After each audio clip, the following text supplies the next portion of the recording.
We need to talk about Sega's marketing. If somehow you don't know, Sonic Frontiers gameplay has just been revealed. It's the time that all Sonic fans have been waiting for. The game has been announced for over a year now actually, with that original CGI trailer being shown off at Sonic Central back last May. Then we had to wait another 6 months until we received another trailer at the Game Awards, which really just showed more CGI in the game's environments, which did look nice, but we would have liked to see how Sonic played in it. And now, over a year after the initial reveal, we finally have that gameplay, and Sega found a way to mess it up again. Now, if you've been keeping up with the channel, you would know that I'm actually pretty positive on Sonic Frontiers so far. I don't think anything in the game looks particularly awful or terrible or even bad. There's some bugs that can definitely be cleaned up, but nothing that I view would ruin my gameplay experience. Unfortunately, my take is not the popular take. It seems like a lot of Sonic fans, if not a majority of them, are very unsatisfied with what they've seen from Sonic Frontiers so far. In fact, I'd say a lot of them are actually outraged. This is obviously not the response you want to have when you reveal gameplay for your next big Sonic the Hedgehog title, especially for the game that is supposedly going to be the stepping stone for where the Sonic the Hedgehog franchise goes in terms of video games for the next 10 years. The unfortunate thing is, I think this all could have been somewhat avoided if Sega just had a normal marketing campaign. Sega decided to reveal their gameplay. They were going to go through IGN of all people and have individual spotlights on certain elements of the game. A world premiere gameplay showing Sonic interact with the environment, a combat trailer, and I'm sure we're going to get more in the future as this is going to run throughout the month. But the thing is, this was an awful idea. I have no idea whatsoever why Sega didn't just reveal a normal trailer, you know, like other games do. Instead of having a mashup of all the game's elements to give us an idea of what the game actually is, such as the gameplay, the cutscenes, the story, the theme of the game, more elements of the gameplay like the combat and the cyberspace levels, they give us these singular showcases which show us one aspect of the game at a time. Not just that, but they're very low-key and unenergetic and lack any and all excitement. When you're showing off the future of the Sonic video game franchise, why don't you want that to be exciting and something for people to get hyped over? During the entire marketing rollout of this game so far, there's never been that moment in a piece of marketing material. You know, that stinger during the end of a trailer that just gets you hyped for the game. This applies to other forms of media too, like movies and shows. We've now had 2 trailers and 2 gameplay showcases, and none of them have had that. The original CGI trailer didn't have that, the Game Awards trailer didn't have it,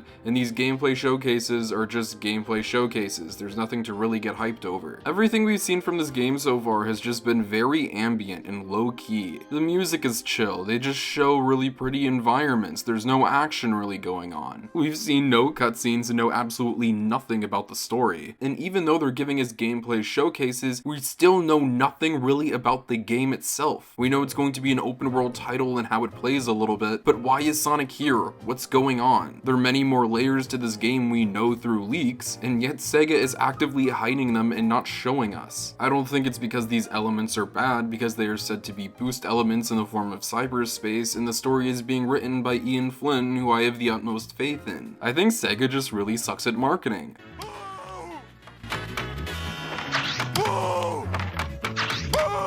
I understand why they want to release this info one at a time throughout the month to have consistent news coming out for Sonic Frontiers. Therefore, eyes will be on it for a longer amount of time and it will cement into people's heads. But if a negative opinion is cementing in fans' heads, you're kind of not doing yourself a favor anymore. You're just spreading more bad publicity because fans are confused on the product that you're giving them. I'd say the last good Sonic trailer that they put together was Sonic Boom Rise of Lyrics reveal trailer. That gave us a taste of the tone, we had a few cutscenes in there, we got gameplay, how the game operates, the idea of co-op. Obviously this game didn't turn out good, but say what you want about it, this trailer got people excited and it is a good trailer. The 2 console Sonic games we've received since, I'm sorry, that hurts to say, Sonic Forces and Team Sonic Racing were both revealed with secretive teaser trailers that were done in full CG. Why a racing game needed to be secretive about what it was, I have no idea. And then having to wait like what, another 6-7 months for gameplay for Forces? It seems like Sonic Frontiers is going down a similar route to both of those games, and that's not something you want to hear. Because Forces, before its release, had a lot of people skeptical, like Frontiers is doing. Team Sonic Racing, because of its marketing campaign, died out basically the first week of its release. Trailers are usually made to show off the best, most exciting parts to get the consumer invested in your product, and usually most if not all the time the finished parts of your product. For those saying, well, Sonic Frontiers isn't finished, yeah, it's not. Just like other pieces of media, like other video games, movies, shows, videos, etc. when their trailers drop. But instead of cutting out unfinished elements like other companies would do to hide it from the consumer, Sega put a bunch of unfinished gameplay out into broad daylight, leading to fans fixating on those unfinished elements, leading them to talking negatively about the game, which will lead to other people thinking negatively on it as well. If we're being real, this is the actual first time we're really seeing Sonic Frontiers, and having the immediate first response be worry from fans, especially your biggest fans, isn't a good sign. There's still plenty of time before this game comes out, and I'm sure there will be a proper trailer. I mean, I hope. But man, Sega couldn't have done worse with the marketing for this thing. This thing has been announced for over a year now. And even though Sega is trying to be transparent with this thing, showing us the literal gameplay uncut, their poor marketing still leaves it being secretive because they're not telling us anything else about it. Describe Sonic Frontiers to me beyond its gameplay. What is it about? I don't know, and you don't either. From what I've seen from this gameplay, I personally don't think Sonic Frontiers gameplay looks that bad. I think I'm gonna have a lot of fun with this game, but I'm still confused on a lot of the elements of it, and I know a lot of other fans are as well, and not all of the other fans are like me. In fact, a lot of them aren't, and they are not liking the gameplay that they are seeing. I don't think a lot of this comes down to the game actually being that bad, even though some people do have legitimate issues with it. I think it just really comes down to how it's been presented. Not only the mystery of this game and not really knowing what it is, but also the negative response from fans can lead to this game having other repercussions, mainly sales. And now listen, I know that quality comes first, but at the end of the day, Sega really cares about the money, and money runs the world. If Sega doesn't do a good job at making this game visible to the general public and also give an idea of what the game actually is, people aren't going to buy it. Having Sonic on the box or poster doesn't mean it's going to be an automatic success and the IRS is going to pull up with a bunch of money to dump at your front door. No. The Sonic movies did so well at the box office because they had a very strong marketing campaign from Paramount. The very first Sonic movie trailer instantly sold you on the film. It tells you about where Sonic is as a character, his arc that he'll be going on in the movie, the new characters being introduced, the conflict. It was a perfect trailer, and the other ones did just as good, if not better. Sonic Frontiers has not given us a proper trailer that lets us know anything about the product we're about to receive. Not just that, but I have way more faith in Paramount to make a good product than I do in Sega. I don't know, really the best way I can describe Sonic Frontiers right now is a mess. I think the game can still be good, and I have not ruled that out, but Sega has not done themselves any favors in terms of showing this thing off. At the time of me dropping this video, there is still a lot more info that's going to come out about this game, more gameplay highlights, and maybe a potential trailer at some point, and plenty of other stuff, I'm sure. This isn't me calling the entire Sonic Frontiers marketing rollout a complete failure, because the game's not out yet and there's still many more things to come, but as it stands right now, when you're first introducing your product, it couldn't have been any worse, and that really sucks to say. I still think Sonic Frontiers can be a really good game, but I'm just one person. Sega needs to do a better job at showing everyone that Sonic Frontiers can be something special. Now, originally this video was going to end here, but sometimes I feel like these videos that talk about the negatives of a game or a product could sometimes be a little more constructive and offer a solution to the potential problem, and I know Sega and their marketing team probably isn't going to watch this video, but I thought it'd be fun to at least talk about what could be done to make the marketing rollout better and get fans back on their side just a little bit. So here's how I would try to fix Sonic Frontiers marketing rollout and present the game until it's released later this year. First, we've already received the gameplay and the negative reaction, so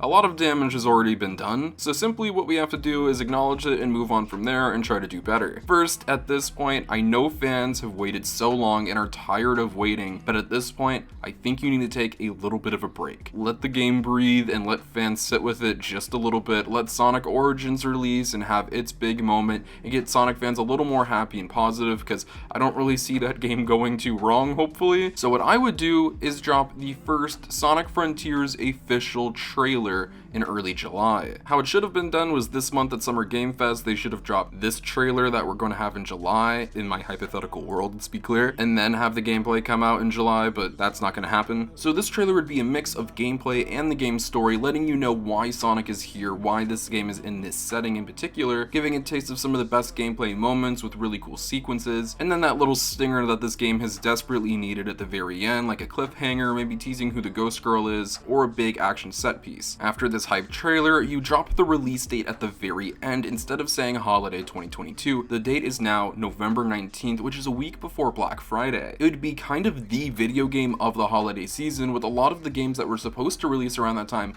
pulling out into 2023. It would be the hot ticket pickup for kids and parents for Christmas, birthdays, etc. around that holiday season. Not only would this lead to high sales for the game, but more publicity around this time, as Sonic Frontiers would really have the holiday season to himself for the most part. This trailer would not only give you a date to look forward to, but hopefully if the trailer in this hypothetical world was cut together right, it would kind of get fans back on their side just a little bit. From this point, I think the Sonic social media needs to step it up a little, stepping away from art and memes into showing off new songs from the game, showing off some concept art which they've done in the past, but also giving us information on new characters and details on the world to further expand the lore of the Starfall Islands. Maybe behind the scenes featurettes on the voice acting and the development of the game, but that may be asking a little too much, but just extra content in between the trailers and gameplay to keep hype maintained and just providing new content and information consistently. I think next month there should be another trailer dropping around the same time, this one focusing more on the story, picking up where the last trailer left off, not revealing too much on the story as they definitely shouldn't give away the biggest secrets and surprises, but definitely enough to compel fans and put in little gameplay tidbits in there as well. From this point, I think licensing should take a little bit of a grasp on Sonic Frontiers as we go into the fall, with a big merchandise campaign with Sonic Frontiers branded packaging. No Sonic game has really ever done this, and having the Sonic Frontier logos on Sonic the Hedgehog toys on shelves, which do sell well, could very well help the game do better. Other aspects of marketing that could really help the game would be airing commercials and ads on YouTube sponsorships, but also commercials during the NFL season, as that will be going on